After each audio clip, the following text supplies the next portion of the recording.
នេះតើគ្នានេះមុខខ្ញុំនិយាយទៅខ្ញុំមកពីក្តៅមកពីក្រៅមកក្តៅនេះខ្ញុំប្រើទឹកអាវ៉ែនបាញ់មុខណាមុនចែកទៅគឺខ្ញុំបាញ់ពេលលាបsunscreen លាបអីហើយបាញ់ដោយសារខែនេះក្តៅអញ្ចឹងនេះទៅពីបាញ់ហើយគឺអញ្ចឹងចាហើយជាមុខនេះយើងអាចយក remove makeup ក៏បានហើយពេលយើងមកទឹកហើយយើងលាងសម្អាតស្បែកមុខយើងមកតង់ទៀតជាមួយនឹងសម្លៃឬក៏กระดาษជូតណាអ្នកគ្នាដើម្បីស្បែកមុខយើងស្អាតដូចមុខខ្ញុំអញ្ចឹងញ៉ាំទៅពេលចាញ់ក្រាក៏ដៅលេកាពេលកំដៅថ្ងៃខ្លះតបអត់ជួបទេអ្នកគ្នាអញ្ចឹងខ្ញុំបាញ់ទឹកអាវ៉ែននេះបាញ់មុខខ្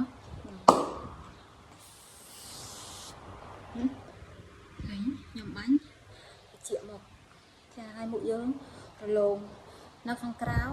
ចង់និយាយថាអត់សូវសក់នៅក្នុងវីដេអូទេអ្នកគ្នាលើមុខខ្ញុំធម្មជាតិតែបន្តិចទេណាចាំមកខ្ញុំឲ្យអ្នកគ្នាមើលនេះទឹកអាវ៉ែនខែក្តៅនេះគឺវាចង់និយាយថាស័ក្តិសមសម្រាប់យើងប្រើពេលខ្ញុំទៅក្រៅទៅដល់នេះអីគឺខ្ញុំដាក់កាបូបអានេះទូចមកល្មមខ្ញុំបាញ់ចាទឹកបាញ់មុខអាវ៉ែនប៉ារីសនេះនិយាយទៅខ្ញុំប្រើបាន2សប្តាហ៍ហើយអ្នកនរគ្នាខ្ញុំប្រើពេលខ្លះខ្ញុំ remove makeup ពេលខ្លះ remove mascara តាមភ្នែកខ្ញុំយកទឹកនឹង remove ចាហើយនឹងបាញ់មុខ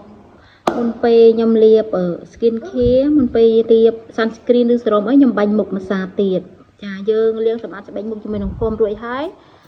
ពេលមុនលាបខ្ញុំបាញ់អានេះមកតង់រួចហើយទុកឲ្យស្ងួតខ្ញុំលាប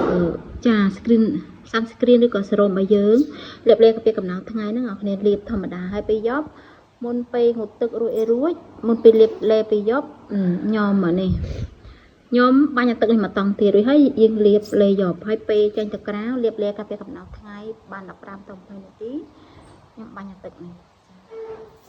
បងប្អូនអាចរកទិញបានមានលក់នៅតាមទីផ្សារអានេះបន្ទាប់ពីបាញ់ហើយអ្នកគ្នាឃើញ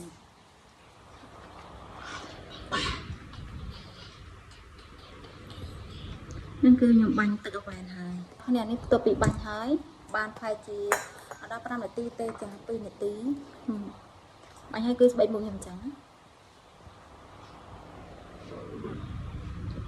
នៅក្រៅគឺធម្មតាទេធម្មជាតិសម្បល់យើងតែមុខយើងវារៀងភ្លឺថ្លាជាងមុន